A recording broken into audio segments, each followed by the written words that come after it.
Hello, welcome back to the podcast. Thank you so much for your feedback on last week's episode where I shared lots of tips from my book. It was the first one I did on my own, and it's really nice to hear that you found it really, really useful.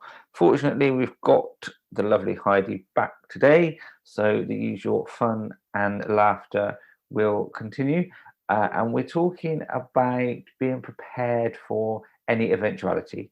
So we're not trying to scare you and say that things are going to go wrong on your special day or as you plan your special day, but there's lots you can do to make sure that should the worst happen, you are prepared and you can overcome little hurdles and it's not going to negatively impact your experience.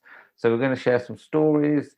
They're not there to freak you out. They're very unlikely to happen, but they're just examples of what can go wrong if you don't put things in place, and just see them as cautionary tales and have a bit of fun with it as well. So without further ado, I'm going to welcome Heidi into my Zoom chat and we can get on with the podcast for you.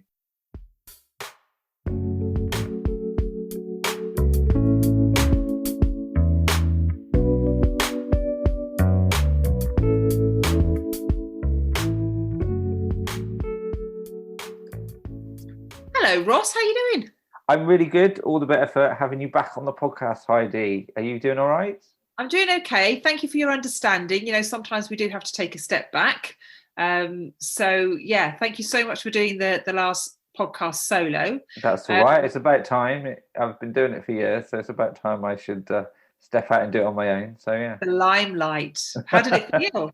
I bet you were bereft, weren't you, without me? I was. I did assure people that your laughter and merriment would return. So I'm glad you are back. Yeah, it was good. It was interesting because, you know, even before you were in the podcast, we have I always had guests to bounce off of. So it was strange recording it. Because I used my book, I kind of it was a natural sort of flow to it, hopefully, and it just sort of No, it sounded good. I did listen, Oh, obviously. thank Just you. ignore you. So no, Nice it not to sounded be interrupted. That was a bonus. such a nerve. Why do I do this to myself? I keep coming back for more. No, it was nice to have you. It's great to have you back. So tell everyone what we're talking about today. We're talking about what could possibly go wrong. And actually, that little argument that you and I nearly had then leads me quite neatly to what could go wrong. So weddings are obviously a wonderful celebration, and we hope that absolutely nothing will go wrong on your wedding day. Absolutely nothing at all. The sun will shine. Everybody will be in perfect harmony. The ceremony, the celebration will all be absolutely perfect. But in reality, we know that things do sometimes go wrong, or not the way you had planned, I think is probably a better way of framing it. Yeah, I think so. And when things don't go the way you'd planned, very often you can just laugh it off. It can be something daft, you know, some silly, you know, we have our big day balls ups. You know, the best man can fall in the canal during the wedding photos. Somebody can forget to shave their armpits. You know, there's silly things that can go wrong. But there are more serious things that can go wrong. And I think when you do a bit of research, you do see that one of the main things that tends to happen is during the wedding planning process. And that's when you might, as the bride or groom, the main planners, if you like, of the wedding day, fall out with somebody close to them, somebody involved in supporting them and helping them plan their wedding. And that can be your best man, it can be your chief bridesmaid, it can be your mum, your mother-in-law, your father-in-law, those people who are close to you and probably quite invested in your wedding day, can sometimes have very strong ideas, or perhaps be a little bit inconsiderate of what you want for your wedding day. Now, from my perspective, I see it a lot, the relationship between a bride and her mum when they're choosing wedding accessories, because very often I can see that a bride has quite a distinct style or an idea of how she wants to look on her wedding day. And sometimes her mum can have a very different idea. And you can see that friction beginning to develop. Yeah. So that seems to be one of the main things that can not necessarily go wrong, but not go the way that you had hoped. Your wedding planning, you hope, will be stress-free. You hope that you would be able to plan your wedding the way that you and your partner would like it to go. But you do hear people saying, I can't believe it. He did this, she did that. They didn't even ask. They went ahead and they invited somebody they weren't supposed to invite. I mean, with my own wedding, I can remember when we were writing up the guest list, merrily sitting down with my partner and saying, right, okay, well, we'll invite all of our family and all of our mates, and then suddenly friends and family were saying, well, what about so and so? Surely you're going to invite such and such. Yeah, classic, isn't it? I barely know them. Why would I pay for them to have a sit-down meal and come and celebrate my wedding when they don't know me? What are they celebrating? They're celebrating a free meal. That's what they're bloody celebrating. At least you've got over that now, Heidi, and moved on. Yes, you'll have to listen back a few podcasts, but yes, there was the rogue guest who just turned off on the day. Yeah, she's the girlfriend of the guy that plays the bass in the band that you put. What? Yeah, that still hurts. So I think, that with that in mind, knowing that does happen with a certain regularity, I think it's quite easy to avoid those stressful situations and those misunderstandings if, when you start out, those people who are going to be involved in helping you plan your wedding are very clear about what you would like them to do. Yeah. Set boundaries and expectations. Absolutely. If you want somebody to make a speech, make sure they know that you want them to make a speech. Yeah. Perhaps give them a little bit of support. If they've never made a speech before, perhaps say to them, the main things are, we'd like you to thank, X, Y, and Z. Yeah. Well, I did see a story. I've got it here actually. And where did it come from? Oh, this is from Hitched. So Hitched is a great resource for all things wedding planning. And they had some. That's a website, isn't it, Ross? That's a website. Sorry, Hitched. Yeah.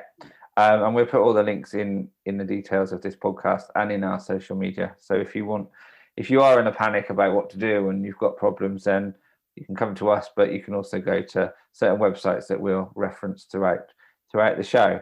But this was a story that was on Hitched. It says, at my oldest friend's wedding, the groom and best man had been out drinking the night before. Classic. And they drank a lot. The best man hadn't even written his speech and had no time to prep. So when it came to the speeches, he got up and said, hi, everyone. I'm Luke. I'm the groom's best mate. I've known him for 30 odd years. Yeah, cheers. And sat back down. It was cringeworthy, and the bride was furious that after years of friendship, that was all he could muster up. Oh, no, Luke. What were you thinking, Luke? Well, he wasn't thinking, was he? He was drinking, not thinking. Turning up at a wedding without an invitation's bad, Luke. Oh. Yeah, no. So I think, you do need to set expectations. And obviously you don't want to see the speech, but maybe you want to say, oh, run your speech past Dave, or, just check my dad, because my dad's doing a speech. So can you just get together and make sure you're not saying the same things, or how long you'll both, time it, and just so we know that we can time it. And even if you're not worried about the timing, it's a good way of just giving somebody, you do it in business, like an accountability partner, don't you? You say you're going to do something, and then because you've told someone and you're going to show someone what you've done, you get the job done, kind of thing. So I think that's quite good if there's somebody, because in that situation, you want that best man. That's your best man. Even if you know they're a bit flaky and a bit hopeless, if you know them 30 years and you're not going to not have them as your best man. So you need to manage how they're going to sort of be the best version of themselves on the day, I think. Yeah, and fulfill the role that you've given them. I mean, you wouldn't employ somebody for a job and say, am I laying the bricks? How long's my day? So I think this happens a lot. I'd like you to be my best man. I'd like you to be my chief bridesmaid. But then not really knowing, are they supposed to be hiring their own suits, buying their own dresses, doing their own hair? Yeah. What is going to be provided, and what are they expected to provide? Because sometimes it's a real investment. Sometimes, it is, and you should let them know that before they agree to do it, I think. Absolutely. Because if it's going to be a financial investment, that can put pressure on a relationship. And I know sort of the expectancy to attend stag do's and hen do's. Because they've become bigger and bigger affairs as well, haven't they? They're like weekenders, and there's 3 activities in a day, and then you go out drinking, and and again, I've seen friendships severely tested just because there's a stag do, and one of the sort of like the best man, for example, has said, actually, I can't afford a whole weekend. My partner's just got a new job, or there's something going on in the family, or I, for whatever reason, I can't be away from home for a whole weekend, and that has put pressure on friendships and relationships. So I think it's communicating what's expected, being very clear about what that role entails, and just checking in regularly with each other. Is everything going okay with booking the flowers? Do you need any help with this? Do you want to run the speech past my dad? All of those things, checking in, being clear on roles, and I think that gives you the best chance of maintaining good relationships. I think so, and I think it's being clear with parents. Usually, if there are guests that you don't want being there, you need to sort of explain that maybe at the time of when you're planning.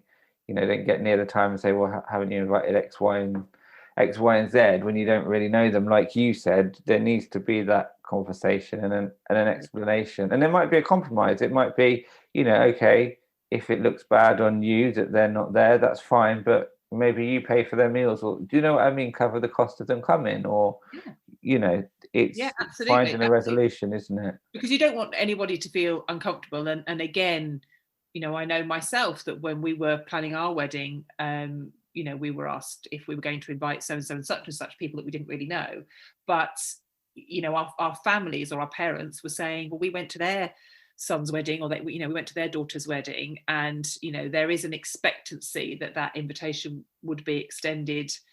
And so to save face and to maintain their friendships for them, I think there's always a compromise to be had. Like you say, invite them to the reception and give us a contribution towards their meal, or pay for their meal. You're absolutely right, Ross. Totally. And that's the one plus of the intimate weddings at the moment, is that you've got a genuine reason to strip it back a little bit, haven't you, at the moment? And sorry, COVID, and I don't like you, but mainly COVID. What have you got for me? What could possibly go wrong? Well, one of the things I get quite a lot is with contracts, which is always quite a dry topic. And I send out my contracts electronically, which is great. And I get them back really quickly saying, yep, signed. And I think you can't possibly have read all 3 pages of that contract. I'm not guilty of that ever, Ross. We all do it. You get a new phone or anything, you just scroll to the bottom and click agree, or whatever. We all do it. But I think this recent events have really reminded us that it is important to at least gloss over, or both of you take a little look, because one of you might pick up on something, and ask questions. Nobody's ever asked a question of my contract saying, what about this? What actually happens with this? What does that phrasing mean? Or what will you do in this event, or whatever? So I think it's quite telling. But I do think it's quite important, and linked to contract is sort of the payment schedule and paying on time, and what the payment plan is. And actually, that's the one thing people do usually sort of say to me. And it's usually, the nice thing is my couples are quite conscientious. So they'll be like, oh, do we owe you anything at the moment? When do we need to pay you by? We're just making sure we paid everyone on time, which is lovely to hear. And I'm like, no, you'll soon hear from me when I need you to pay your invoice. But it can happen if you don't read the contract and you don't know when to pay. So I saw this headline, and this is from Cosmopolitan, actually, online. And the headline was, "The father of the bride threatened to kill me." So I thought, oh, that's a lovely one to put on the podcast, nice and uplifting. That goes into the point I was making. So it says, "I once was threatened by the father of the bride and had the police haul him off, all because his daughter didn't pay for a cake, so I didn't make it. We do everything online through a payment plan. You do your down payment after we agree on design, flavors from the tasting, and then sign a contract. In that contract, it states that if the cake isn't paid for in advance, I don't make it. Fair enough to me. We send you reminder emails and search, so it's not like we just straight up ignore you until it's go time, but still, it's your responsibility to pay. His daughter never made payments on a cake, so my payment system cancelled it and refunded her money. I get a call morning of the wedding asking where I am. I tell the venue I have no idea since I have no cake on record. They thank me and hang up. Dad shows up an hour later fuming. He thought it was unfair that I screwed up her big day because she didn't know any better, in inverted commas, even though I told her how it works and it was in her contract, and she was 35, which I think is quite a fair point. Your dad's coming in to speak for you. Yeah. He then insisted I make her a cake in around 6 hours for free. I told him there was no way I could do that, even if I needed to, which I didn't, because it was his daughter's screw up that caused her to not have a cake. He started screaming and threatened to kill me. Daddy got hauled off to jail before cocktail hour was even done. Wow. So that's an extreme example, but there's lots of little good points in there. One, if you're 35, really don't get your parents in to sort out your mistakes. That's never a good look, is it? If you're old enough to get married, I think you're old enough to sort out your own wedding and planning process. And she didn't read the contract and she didn't keep up with the agreement. So, and I think nowadays things are so automated and people are so busy that, like she said, her system, she hadn't paid, so it cancelled on the system because that's how it works, for her. And I think as well, I mean, we can be a little over reliant on, I know a few times recently I've bought things online and paid for things online, and then when I've followed them up, discovered that they weren't delivered or weren't delivered within the time scale that they'd said they were going to be delivered, or something's happened. And I do think that you do have to keep a record. If you're planning a wedding, record of the stuff that you've paid for, as you say, when payments are due. If you're not hearing from a supplier, most suppliers are really, really good. They're really tight. They're really conscientious. They will send you reminders. They will tell you when a payment is due. But if you're not hearing from them, don't just sit and wait. No. Get in contact with them. Like you said, send an email so you've got an email trail so you can say, no, I definitely emailed you on this date. Also, just double check that they've got those emails. I sent an email to a bride recently, didn't hear from her within 48 hours, so followed it up, and it turns out that my email had actually ended up in her spam file. So it is that happens a lot with business accounts, actually. You have to, if you've got a supplier, you're waiting to hear from a supplier, do add their email to your trusted list. I think that's quite a good point, actually. Definitely. So just checking in. It is time consuming, and we want to make wedding planning as non-time consuming as possible. It can sort of take up your life, especially if you're working full time. Coming home from work and you're tired, and then you sit down and think, oh, I'm going to have to email so and so and check that that's been paid, and it is like having another job, which is why so many people employ wedding planners, because absolutely, you just effectively hand a lot of that sort of contacting suppliers stuff over to a wedding planner. So if ever there were an argument for a wedding planner, I think that's probably it. To totally take that weight off your shoulders. And when you think, time is a big one. When you think how much time is freed up by having somebody else chasing the florist, chasing the cake maker, chasing the cars, making sure that the suits are going to be ready at the expected time. So so it is. Again, it comes down to communication and making sure that we're all on the same page and understanding. And not just contracts, but things like any advice or guidance that's handed out at the time. So it is that level of expectation. So I always say to my couples, I'm always there. If you need me in the meantime, I'm always an email away, and I will help you with other aspects. If you're looking for a supplier, or you have a question or something changes, absolutely fine. But also, if your wedding's 18 months, 2 years away, don't really expect to hear from me specifically about, you might be signed up to my newsletter, so you might hear from me every month with that regard, but I'm not going to check in every month.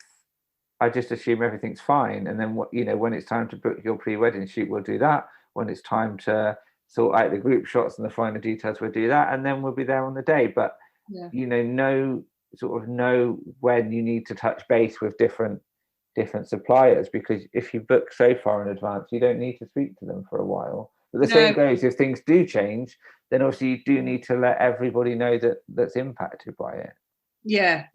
Those, it goes back to those channels of communication. It does occur to me, talking about all of these elements of your wedding day, the flowers and the cars and the cakes and the suit hire, that obviously this comes back to the type of wedding you want and the size of wedding that you want. The bigger the wedding, the more elements of that day that you have to think about. The smaller the wedding, the fewer elements that you have to think about. And speaking to our celebrant Deborah last time, we know that actually the wedding ceremony can be as simple as turning up at a registry office, saying the required words, not even exchanging rings, which I was gobsmacked over, and then you're married. It's probably all the stuff that comes after that. It's the celebration of your wedding that has all of those. I think so, definitely. I think it's worth flagging that up as well when you're at that initial planning stage, when you're sitting down with your partners to talk about budget and the type of wedding we're going to have. It is worth thinking about that. How much time do we have to plan a wedding? Do we want to do it all now, or do we want to just get married and then have a big bash further down the line?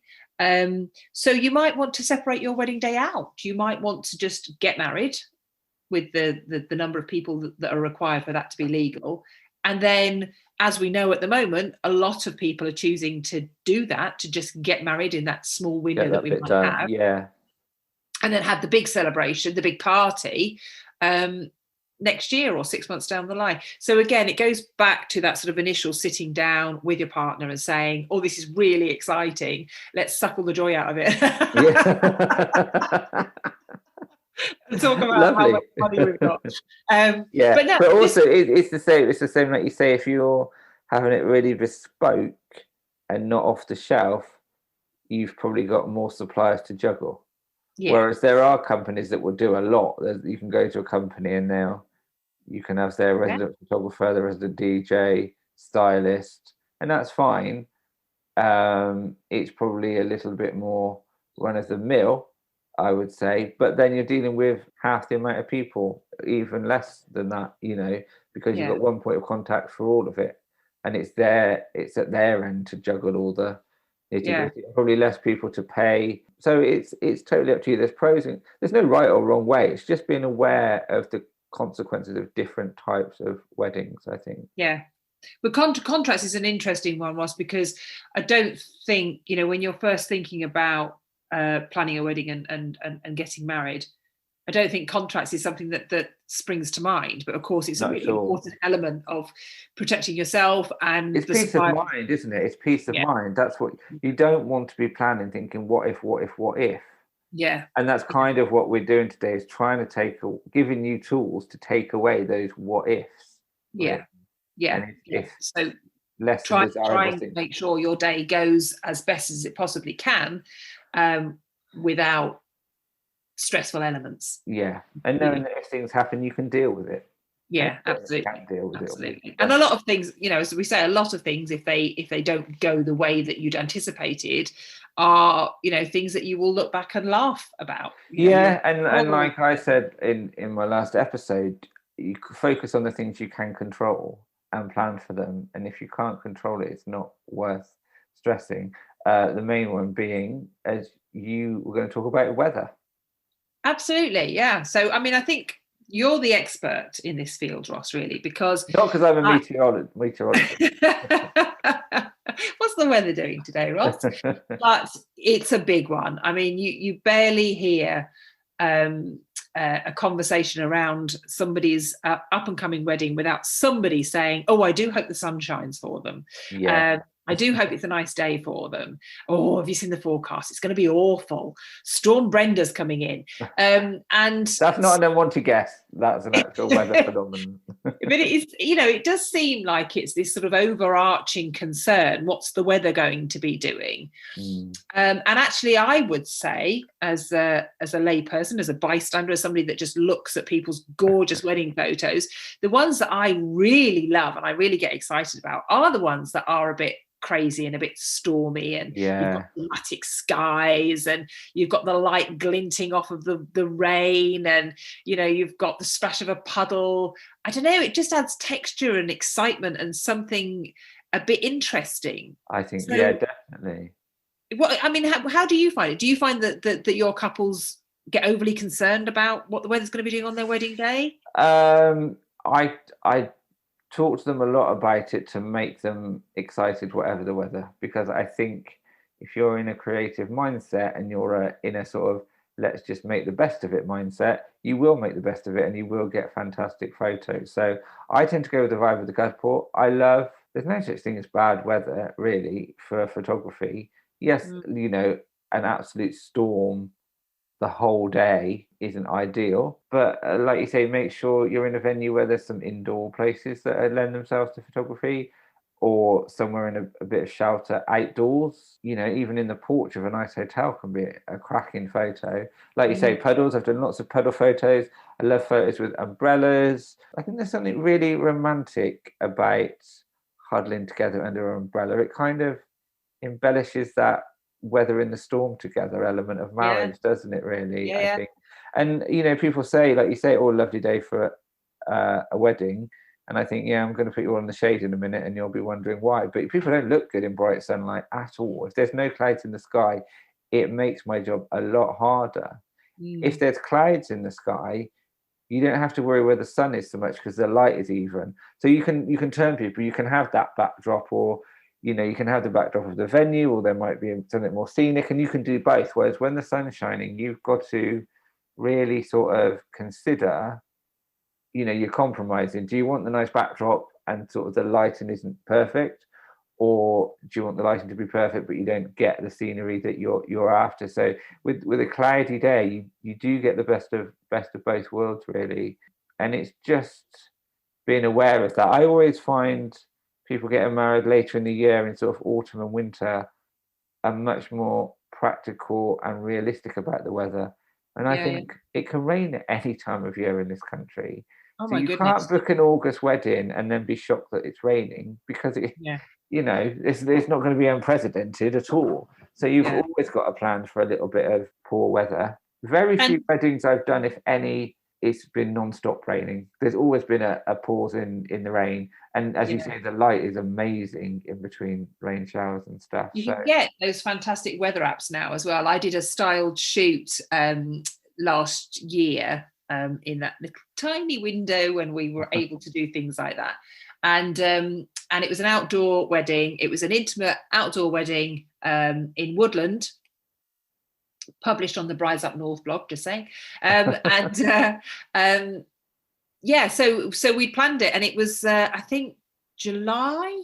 So you'd think a lovely sunny July day in Woodland, and sunscreen, the weather app was very clear that it was not going to be a nice day, and that we were going to be subject to high winds and a lot of rain, and we kept checking this weather app, and even on the day when we turned up, and it was really stair-rodding, it was torrential rain, and the trees were swaying around in these high winds, and we were trying to set a table underneath the gazebo, and the plan was to whisk the gazebo away really quickly so that we could take some really good photos of the table setting.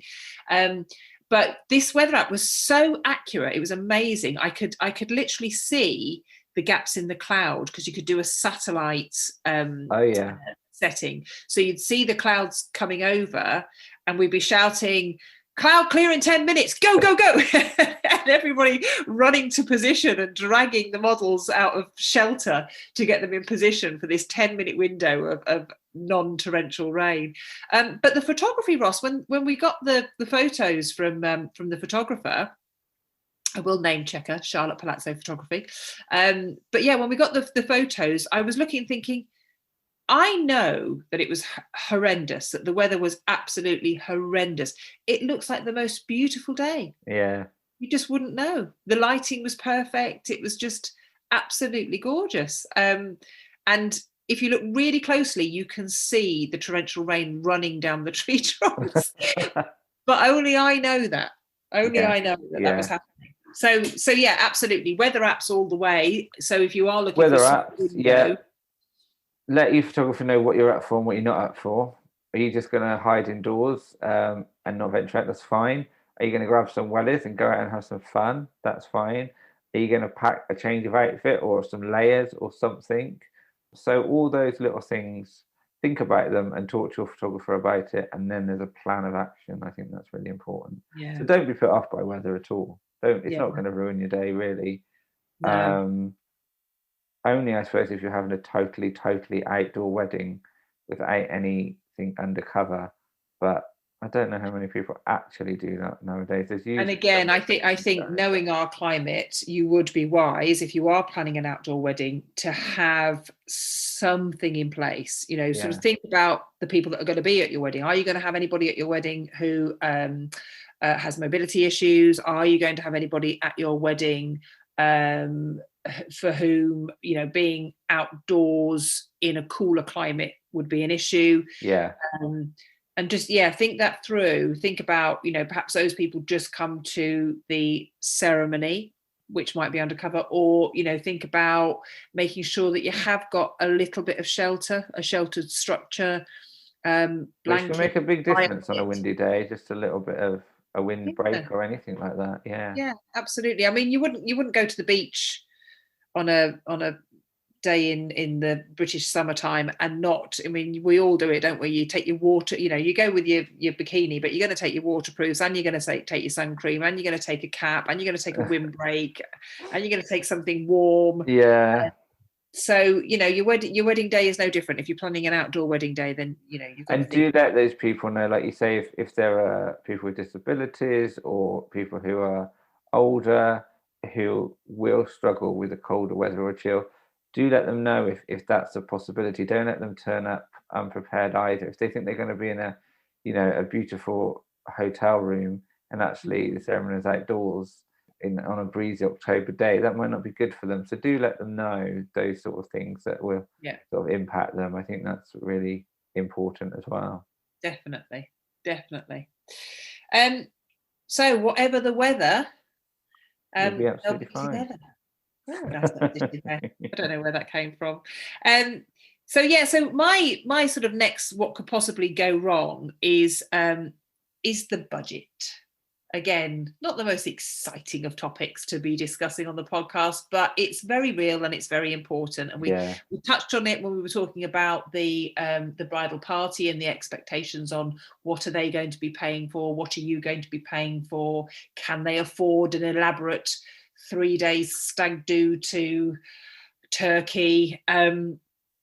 So it's the budget, and it is possibly the one thing that the couple will fall out over more readily than anybody else.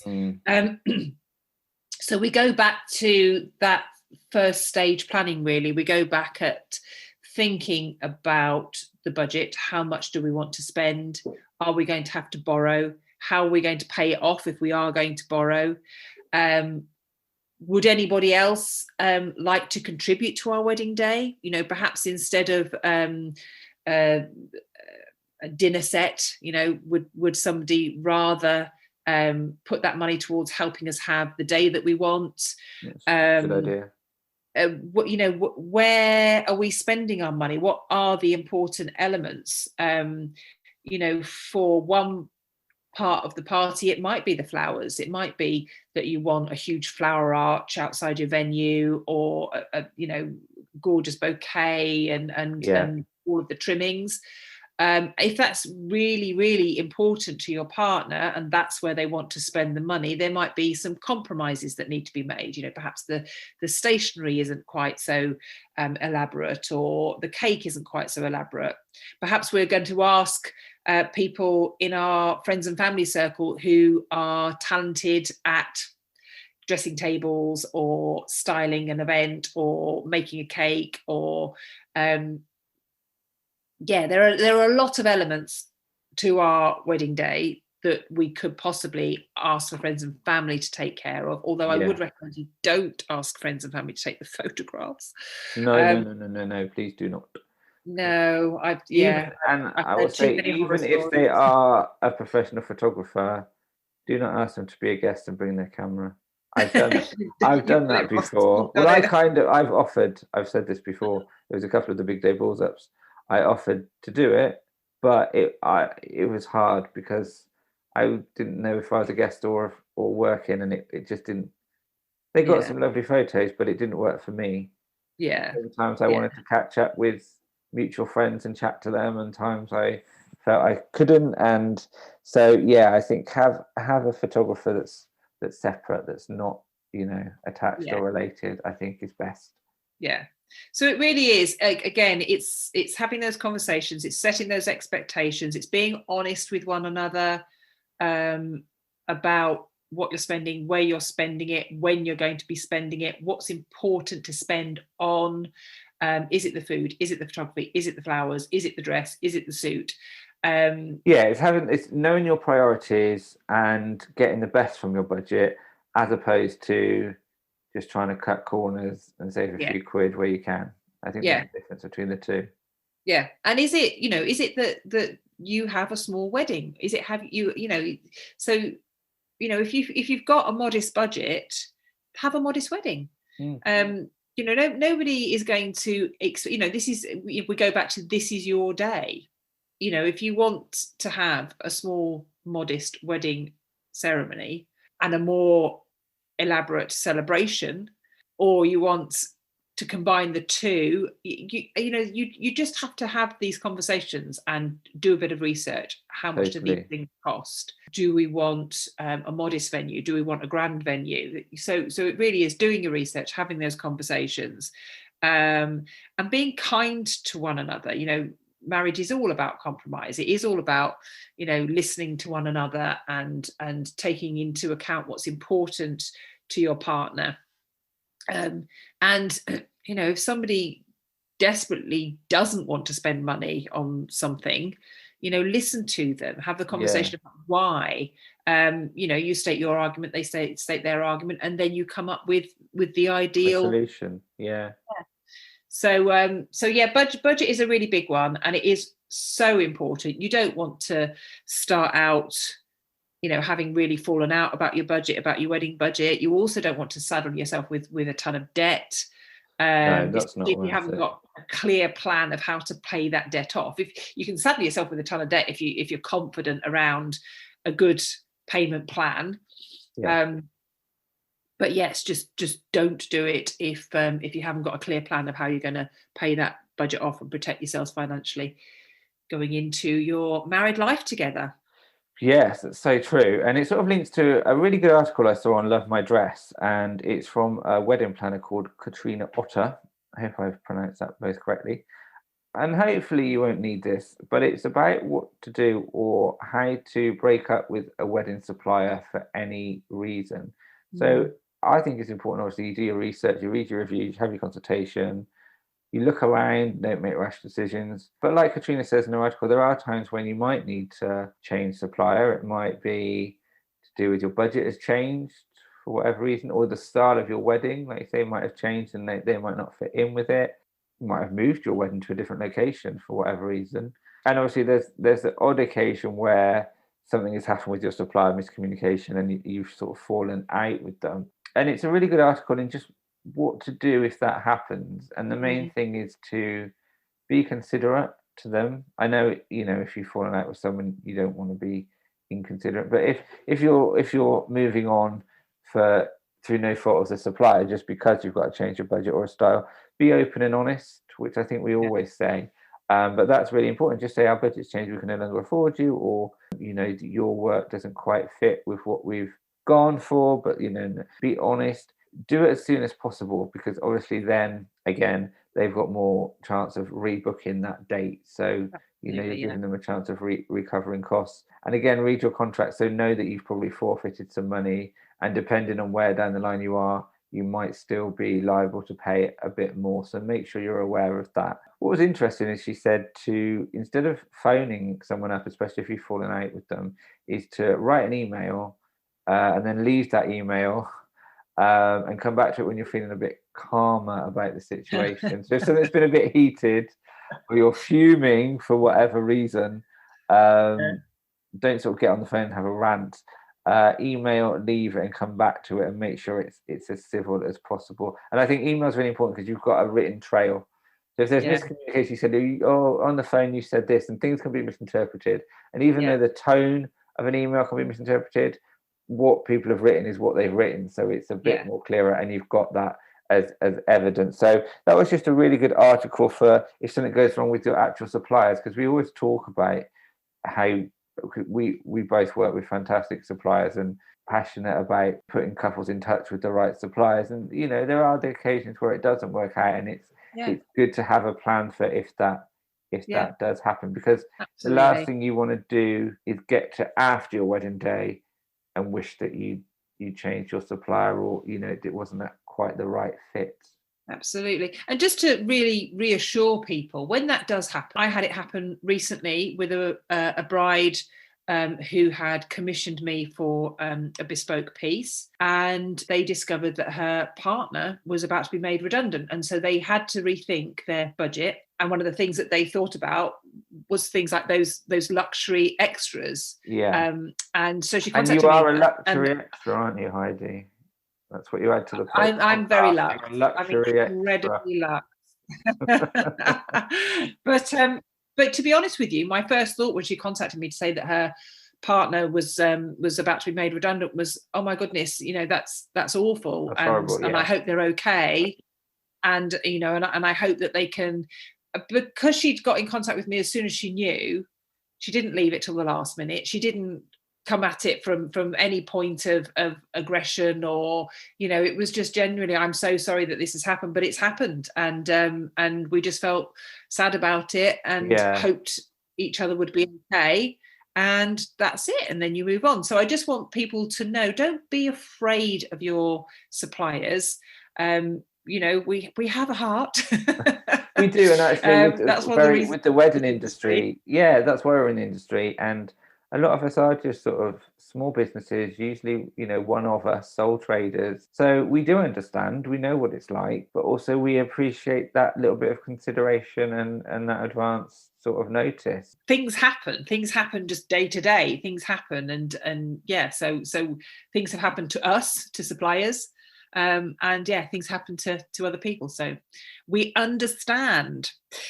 So talking about sort of budgets and money and suppliers and what could possibly go wrong, it is quite reassuring to cover yourself. Again, a sexy topic, insurance.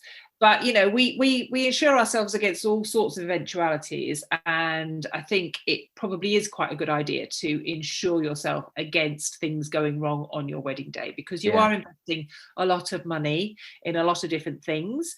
And so if something doesn't happen, or there's a possibility of something going quite dramatically wrong, it doesn't hurt to look at what type of insurance you can take out to cover yourself. I mean, a lot of the time I do think, if you might get a financial cover, but it doesn't actually cover the thing that's gone wrong. So I think it is worth bearing that in mind. So for example, if your photographer, for whatever reason, doesn't supply you with the photographs, yes, you might get financial recompense, but that's not going to make up for the fact that you haven't got the photographs. Didn't give you any wedding photos. So but I think for peace of mind and for sort of covering off those big things, it is worth looking at wedding insurance. And I'd always thought that you just went to somebody that specialized in wedding insurance, and you can. And they offer lots of different types of policies. I spent an exciting half an hour looking at them, Ross. I'm glad you volunteered for that topic. Oh, how I love to research insurance. But I also realised, a bit like any insurance policy, you can go on to one of those platforms that you go on to check the different car insurances and the different home insurances, and just put in your details, have a look at the amount of cover that you want, what the different policies offer, because they all offer something slightly different. Bear in mind things like, if you're hiring a car and the car breaks down, would that policy provide you with an alternative vehicle for your wedding? Might not be as sexy and gorgeous as the one that you've got booked, but it would certainly get you there on time. Exactly. So there are things like that, I think. Just pop your details into one of those comparing insurances platforms, and have a look. See what sort of cover you want. And do it quite early on, I think is key. Yeah, absolutely. Once you have a clear idea of what your wedding's going to look like, I think. Not straight away as soon as you get engaged, because you don't know what you need covering. But I think as soon as you start looking at suppliers, you've got to think, okay, how am I covered? Definitely.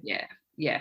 There's no point covering a car if you're walking to the venue. So yeah, absolutely. You need to know what sort of wedding you're having. But yeah, just go and do a little bit of research. So yeah, we've covered quite a lot of things really. I was going to touch on. Talked about guests and then wanted guests. I've just put behaviour of guests. I've never had this, but I do have something in my contract about just I won't tolerate any sort of abuse or verbal aggression or any sort of names or anything like that. Just because you do get it, even sort of low level. I've had sort of low level sort of homophobic comments, not at me, but when sort of sounds stereotypical, but sort of groomsmen and that get together and there's the sort of the odd joke, you look like this or you look like a so and so, and I just think just make people aware. I think that even with speeches and stuff, are you gonna, what's funny to you might be really offensive to somebody's grandma or something like that, and just have a little bit of respect, I think. And again, for the venue, what happened, can you, that guest might be hilarious in a nightclub when they've had a few, but are they a liability in a 5-star hotel when they've had a few, if they trash the room and stuff like that? So just sort of have an awareness. And I think,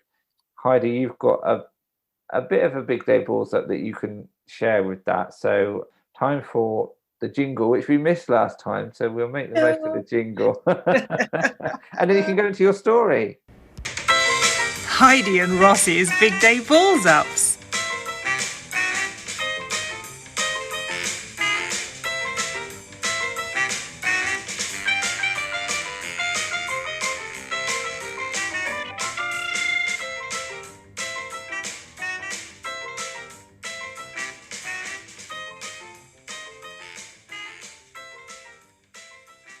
Right, Heidi, hit us with it. So it's normally our big day balls ups are very silly and laugh out loud funny. This one is not laugh out loud funny. It really is not funny, but it is a massive balls up. So it's not something that I experienced directly, although I did hear the police sirens. That's the warning before if you strap yourselves in. I live about 5 minutes away from a really lovely wedding venue in Cheshire, and we quite often hear fireworks when people are celebrating at the end of a night, and sometimes we hear people coming back from the venue very merry, having had a good time, and this one night we were sitting watching a bit of telly and we could hear sirens. And I live somewhere that's quite rural, and sirens, you don't often hear a lot of sirens, not en masse. You might hear one whizzing down the main road. But this was a lot of sirens that we could hear, and they were heading up to the wedding venue.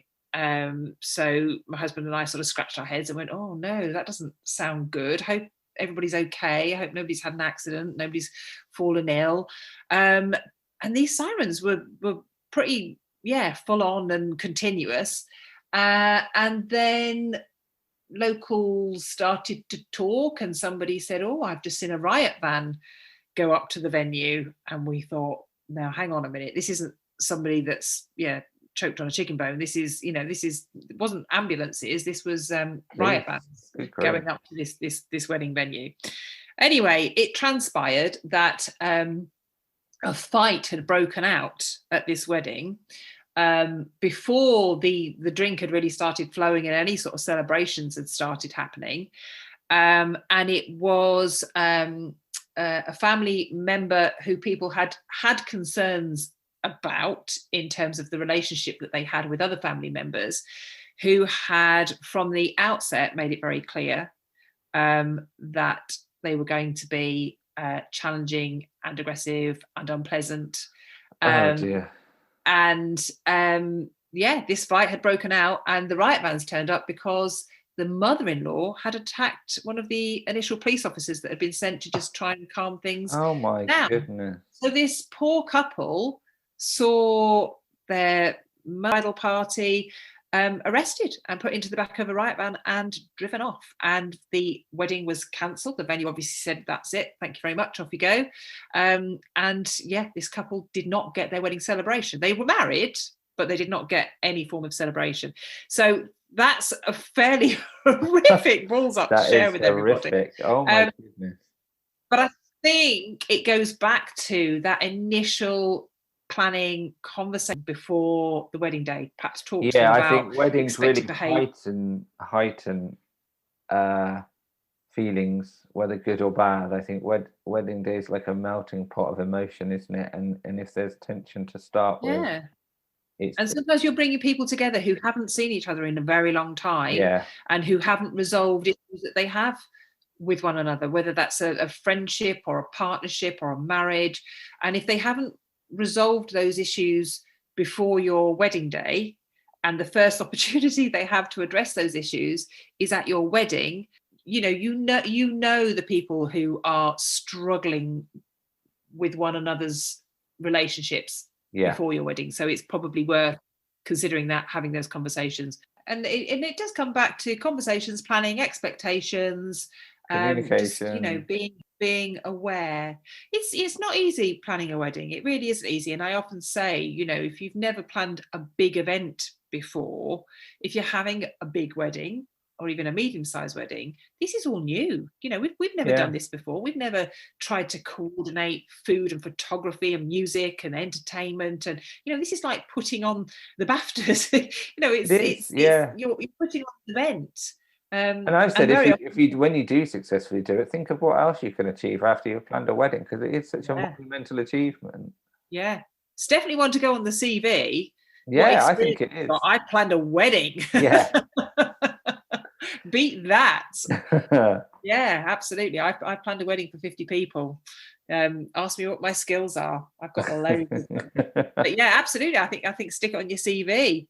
But just to lighten the mood on the big day balls up, when I was doing my research, one of the things that just makes me laugh my head off is pictures of people's pets behaving in a way that will forevermore make you laugh and make your wedding guests laugh. But my favorite one was a bride whose dog had decided to get hold of her veil and was basically playing a game of tug of war as my goodness. A rope with her veil. So this poor bride has got her head down and her dog is attached firmly to the end of her veil, not giving up, because this is a great game to play.